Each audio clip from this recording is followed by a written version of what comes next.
Hello and welcome again to Claire Newberry and the Knitting School here.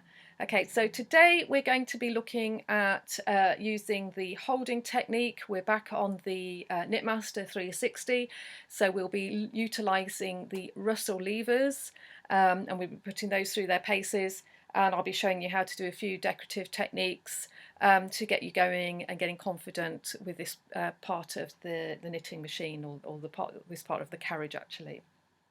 Okay, so hopefully you'll enjoy this this third video that we've done here. There's more to come. I'm hopefully going to be doing them one a week, and there'll be different things to try out on each session and building on what we've done before. Okay, so we're starting really simple, and then we'll be doing more and more technical techniques or slightly more difficult techniques along the way. Okay, so I hope you enjoyed this video, and if you do, please subscribe, leave me a comment or suggestions. If there's something that you want me to demonstrate for you, then please do get in touch. Okay, but enjoy this session and we'll be back again soon. Take care. Okay, so we have some knitting on the machine. I've just done a little cast on, knitted about 10 rows. We've cast on about 20 to the left and 20 to the right, so we've got about 40 needles there just cast on, and I'm on my tension 8. It's the same yarn as that we've used before. It's kind of like a rounded wool. It's quite well behaved. It's quite a smooth, regular twisted yarn, so hopefully we're hoping that we're not going to get any problems with this yarn. Okay, normally it works quite nicely, so it's quite good for demonstrations, and also it's quite a large, thickish sort of yarn, so you can see it on the video there. So yeah, so we've got this little cast on. Okay, as I say, we're going to start using the Russell levers. So on the Knitmasters silver reeds, they are the levers that are to the left and the right of the carriage. Okay, so just behind the little screws here on the side to hold the sinker plate on, right at the side beside those, you've got one on the left and one on the right. Okay, they are your Russell levers, like little silver sort of paddles, if you like. Okay, and you can pull them forward, sort of facing you, or you can push them away from you. Okay, so they have two positions. We've got two lines on the plastic of the carriage cover here. Okay, that's when the levers are back against the carriage. And then we have another little marker on the plastic where there's just a one line. Okay, and these mean that the Russell levers are in that sort of perpendicular to you. Okay, so they're sticking out, sort of pointing towards you at this moment. Okay, so they have the two positions. Okay, so when we use these levers, okay, we have to make sure that the needles are in the correct position. Okay, so just get rid of that for a moment. Okay, so if I bring a needle forward, okay, to the furthest position, and I've got my needle butts in position D, which is the furthest forward position on this particular machine. On brother machines you'll have a slightly different numbering or lettering system at the side here. So on the silver reed we've got A, B, C, D. On a brother it's slightly different, but basically we're bringing those needles really all the way forward, okay, as far forward as they'll go. I've literally pulled them forward as far forward as they'll go, so they should stick out at least sort of 3.5, 4 centimetres. Okay, that's about 1.5 inches. Okay, so they should stick out in front of the knitting there, okay, in that furthest position. Okay, so say my Russell levers are facing me, so in that one line position on the plastic of the cover there. Okay, so they're facing me, the two little sort of paddles are facing me like so. Okay, so we're ready now to take the carriage across over these needles, and you'll see what happens. Okay, just going to move the camera back slightly because we're going to have a little collision with the camera if I don't do that with the carriage there. Okay, so I'm going to take it across nice and slowly because we're asking the machine to do something slightly different again. Okay, and you'll notice that these needles are still in that furthermost position as they can possibly be. Okay, And you'll notice that what's happened is the yarn hasn't made a stitch on the needle that is sticking out, is protruding out. Okay, the yarn has literally just gone over the top of the needle and then carried on knitting the stitches just as before, and then it comes to the next one that's in that furthest position there, in that holding position. Okay, it skipped over the top. Okay, and again with the third one at the end here, it skipped over the top and carried on knitting. Okay, so I'm going to leave it in the same position as before. I'm going to come across with my carriage again. Okay, and again these have stayed out. Okay, so they're on this holding position. Okay, and again the yarn has skipped over the top of those needles there. Okay, I'm going to go back for a third row, and again we're building up the yarn now on these 3 needles. Okay, because these are in this holding position, so they're not knitting, so the yarn just floats over the top. Okay, and there'll be so many rows that you can get away with doing this, depending on how thick your yarn is and what type of yarn you're using as well. So that's 4. That's probably getting to the stage where it's probably had enough. I'll try another one, see if we can get away with it. This is the 5th row. Yes, we've managed to get away with it, and I've got my weights on as well, so that's also helping this stitch as well. So that looks like 5. Let's try 6, see if we can get away with 6.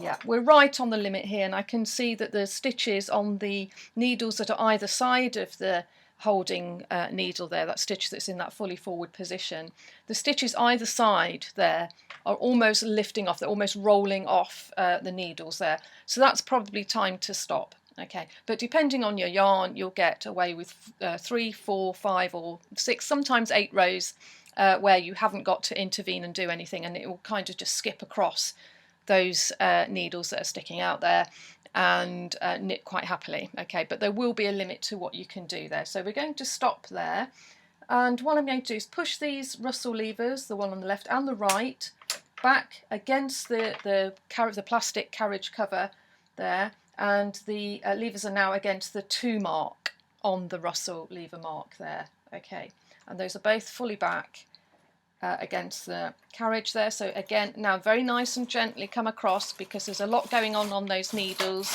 that are in that forward position. Have a little look. Has everything knitted off this time? Yes, it has. You've seen those needles go back into the normal knitting position as they were before we put those needles out into that holding position. So they, by putting the Russell levers back to the 2 position, those needles will automatically go back into the main bed of the knitting. Okay, and hopefully we can see a little tuck stitch pattern arising there. Okay, so I say we can do this again, we can do this anywhere on the knitting. Okay, not the edge needles. You'll probably need to have a few needles before you come to the edge. Before you have a holding needle. So I've got 3 on the left here and 3 on the left here and 3 on the right here. Okay, so we're going to go again. I've brought my Russell levers forward, I've brought 4 needles forward, and I'm going in between the positioning of where the first needles were. So I'm going to come across again. We've got those, those Russell levers facing perpendicular to us. Okay, so I'll come across 1, 2, 3, 4, 5, 6, and I think that's the limit for this particular machine on this particular tension. Okay, so I'm going to put those Russell levers back against the plastic of the carriage, the plastic part of the carriage there. Okay, so those needles will go back into that position, that normal position, nice and slowly, because we're asking the machine to do a lot at this stage. Have a little look. Yes, everything's knitted off okay. Do a few more rows.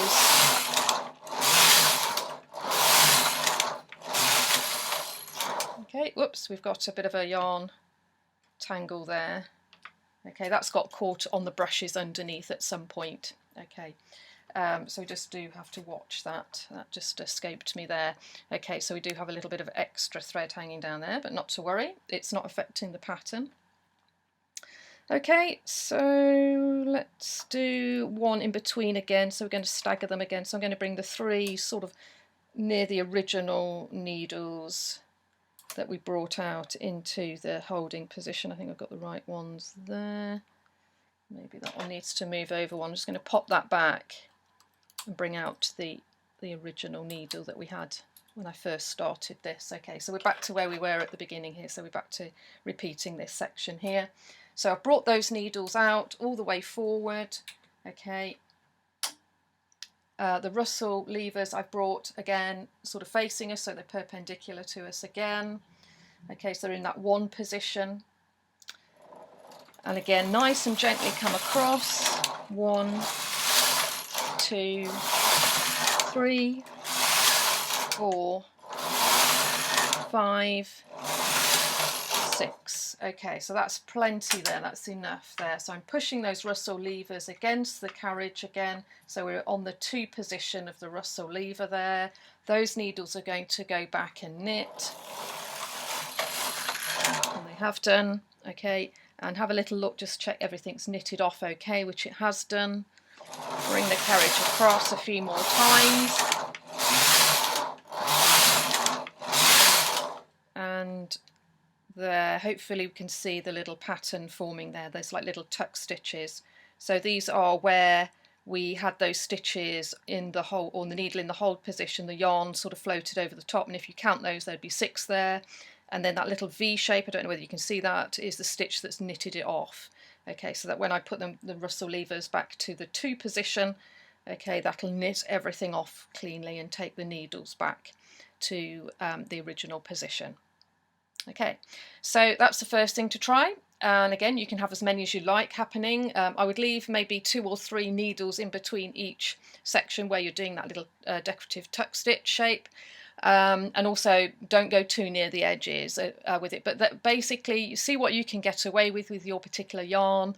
As I say, sometimes it might be only 2 or 3 rows that you can go across where those needles are forward in that holding position. But you should get away with about 4, hopefully. Push it and see if you can get to 5 or 6 like we've done here. But it'll be a bit of try and error as to what you can get away with. You can play around with the tension a little bit as well. That might help to alleviate some of the problems that you're going to get with the stitches rolling off the needles. And also some weight as well, so play around with weights as well. So I've got 2 on this little piece here, but if you're doing a larger piece you may need more amount, certainly more weights here. Okay, just to weight the fabric down. It does help if you have a little bit of weight on the actual knitting itself. Okay, so we've just completed the first part of the patterning there, so we've just been bringing the needles forward into that holding position and knitting a few rows.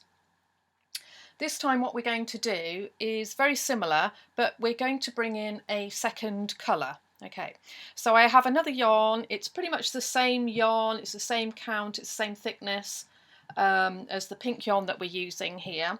But it doesn't have to be. You can have a thick and a thin yarn working together, so you can have it quite open and lacy, and then more sort of solid areas for the actual main yarn. So the pink yarn could be quite a chunky yarn like it is here, but the beige yarn could be a lot finer, or a fancy yarn, or a yarn with Lurex in, or whatever. So you can get quite decorative with this. But for now, we're just keeping it nice and simple. Again, it's just a regular twist yarn, so nothing that's going to cause too many problems, hopefully. So we're going to try using this technique, but using the 2 colours. Okay. So I've got my Russell levers forward already, so we're in the 1 position if you remember, so those little levers are facing towards us, and I'm going to come to the knitting and I'm going to put, let's do something slightly different, let's have a few more, okay, probably slightly closer together this time. Okay, maybe, ooh, we'll have one right on the edge there. We've got 2 needles still knitting at the edge there, slightly wonky there in the positioning there, but we'll see what we can get away with. I'm also going to change the yarn at this point, so I'm going to take the yarn out of the little yarn feeder there. Now it's got caught on the brushes, so I give my carriage a little wiggle there, and that should release the yarn. That yarn then can go either at the end of the table if you're near the end of your table, or it can go underneath the machine like so, or on the silver reeds here we have a little clip. So there's a little clip here on the end of the, you can't actually see it from where you are, but there's a little clip on the end of the needle bed, and you can pop the yarn in there and that'll keep it out of the way. Personally, I like to have it well out of the way, so I'm going to put my yarn over right at the back there. Hopefully you can see I'm right, and this is the edge of my table here, and I've got the yarn wrapped around the edge of the table there, so I'm not doing anything else, just wrapping it at the end of the table. And then with my second colour, got it all threaded up ready, I'm going to pop that into where the pink yarn was, remembering to close your little, I call it little trapdoor. So you close that little door closed, so it's got a little pin that releases it or holds it in. So make sure it's against the metal there, and it is actually holding the yarn in, it can't come out. Okay. Also make sure it's nice and free in that yarn feeder, so just sort of run it up and down like I'm doing there.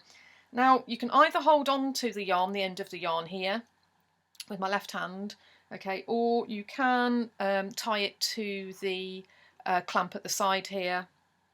Okay, it's up to you. I'm going to hold on to it, but as I say, if you need two hands free, you know, you can tie it to the table leg or whatever.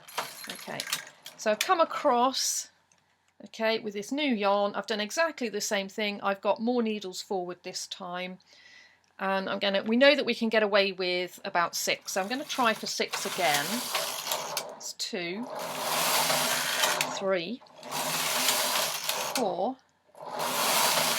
5, 6. Okay, everything looks okay. The stitches are looking like they're going to roll off the needles beside that needle that's all the way forward there, so that's a good time to stop. So, but we know that we can get away with 6. So I'm going to take that beige yarn out again, give it a little wiggle on the carriage there to release it, bring back into action your pink yarn, and then take the beige yarn away and pop that where the pink yarn was. Okay, and then we're going to put the pink yarn back into the yarn feeder, making sure you close the little door there. Okay, also at this point, because the yarn has been sitting at the side here, the pink yarn has been sitting at the side here not doing anything, in your tension wires above, the yarn could be pulling through. Okay, so what I do is make sure that the yarn is nicely pulled through the tension wire, so you've got a nice bend on the tension wire. You don't want it straight up. Okay, we need a little bit of tension. These yarns and machines work a little better when they have a little bit of tension. Okay, so there's a nice bend. Okay, so we've changed back to the pink yarn. Okay, we've checked the tension wire. Just pull that through a little bit more just in case it's creeping through.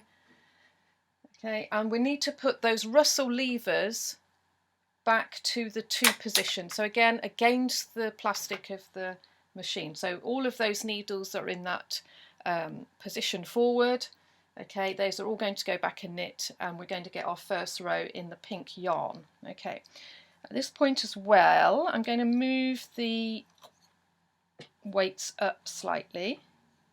Okay, not too close to the knitting, so leave an inch or so, 2 or 3 centimetres so before you hang your weights on. Okay, you don't want to get too close because there are all sort of brushes and bits and bobs underneath here that we don't want to get caught on.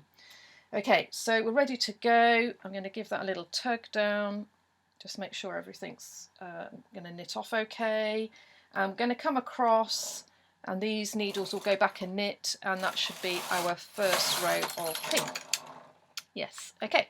And I'm just having a little look there. Everything sort of looks okay. We've just got one stitch that's not knitted off, so I'm just going to come in and knit that. Okay. So it was a big ask. We did ask it to knit over 6 rows before we cancelled those needles in the forward position. And just do a few rows. So we've just done pretty much exactly the same thing as we've done before, but we've added a different colour in where we've been using the Russell levers in the 1 position where it's been forward. We've changed that yarn to the beige colour as well, and hopefully Not sure if you can see that, but what happens is you get quite a three-dimensional surface. So that's sort of concaving away the beige, and where it's in the held position, that's pulling it together. So that's going to make a sort of a lozenge sort of shape in your knitting. Okay, and if we've got enough there to show you underneath, hopefully you can see the stitches underneath where they're pulling in. So they are the held stitches that you still see that remain there in the pink, because they haven't knitted the beige, because if you remember they were in the holding position, so they've not been knitting for 6 rows, so they remain in the pink, but the new yarn, the different colour there, is the 6 rows of the normal knitting. Okay, so so again, that's another decorative technique that you can choose, and works quite well with different colours as well, so you can have as many different colours ready to go. So you can, although you've only got 2 yarn feeders or yarn tension wires, you can have as many yarns at the back here and just swap them over. So I could swap this beige for a different colour and start to produce lots and lots of stripes using this technique. Okay. So yeah, that's quite a nice one to try.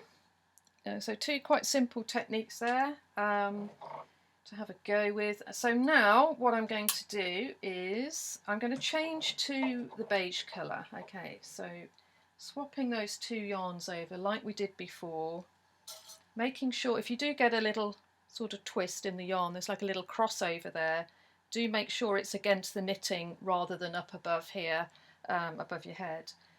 Okay, just so you can keep an eye on it. Okay.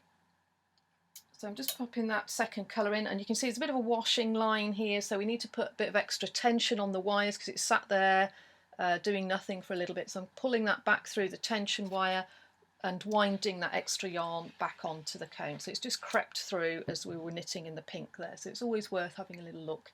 Telltale sign is if you've got a bit of a washing line hanging down, or you've got a little bit of a washing line hanging down here. So everything needs to have that little bit of tautness to it.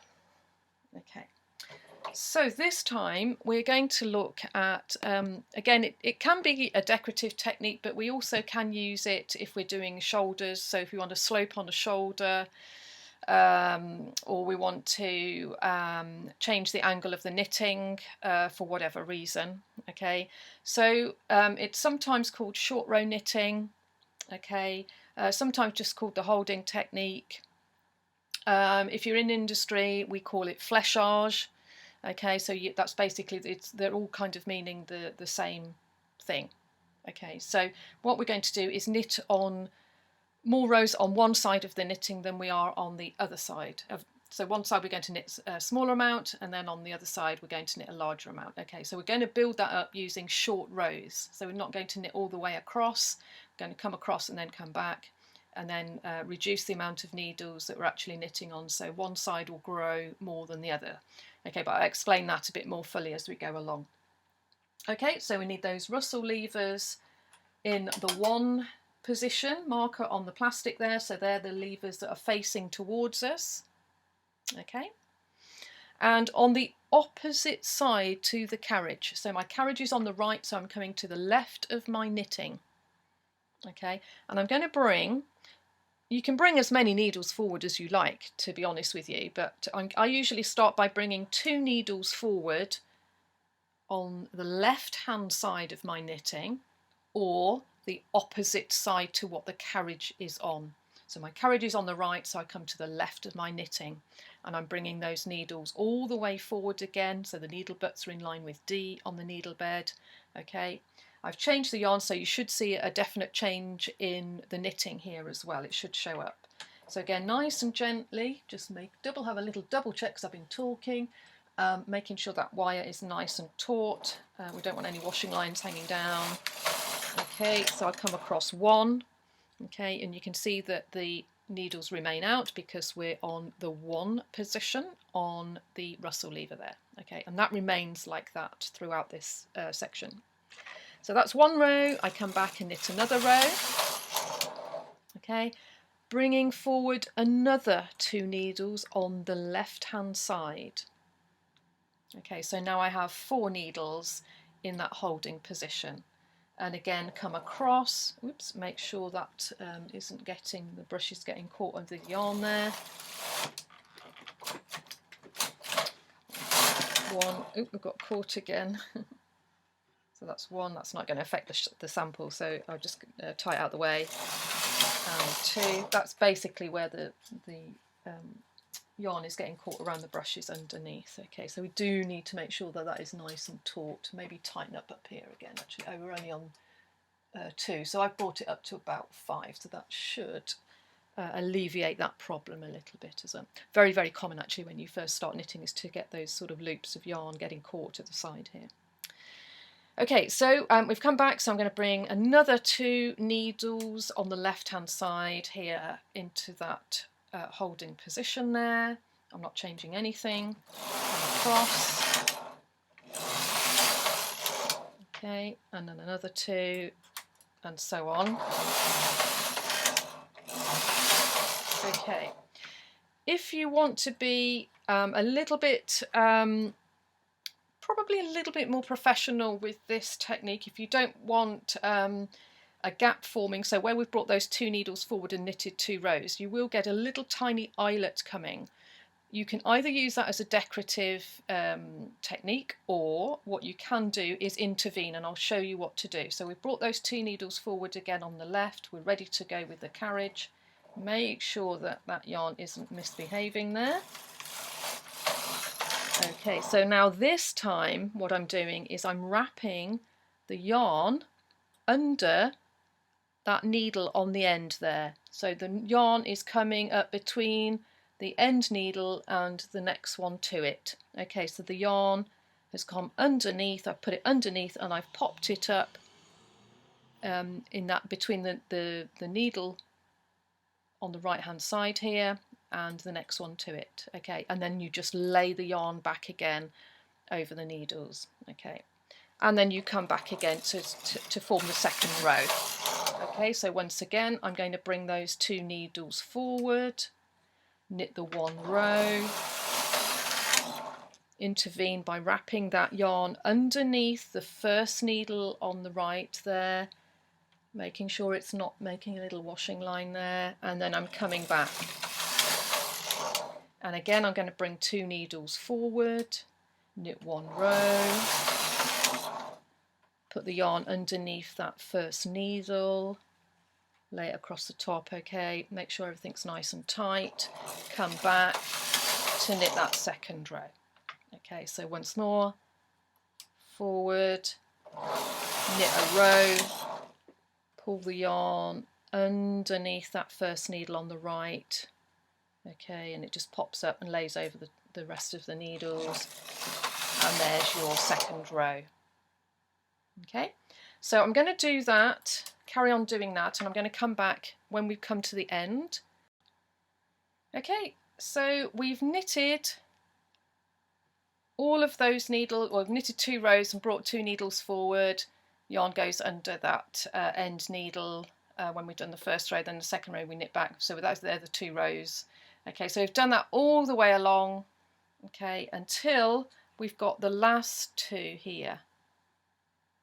Okay, and we don't need to bring those needles forward, we just need to knit the last 2. Again, keep wrapping that yarn underneath the first needle that's sticking out, and that's our second row. Okay, so that's basically knit. I don't know whether you can see that on the screen there, but you can see that this beige yarn, okay, as we've been bringing needles forward all the way along, okay, it's knitted this triangle. Okay, so it's knitted everything here, but as we bringing needles forward, we've got more knitting on the needles which are remaining in the B position.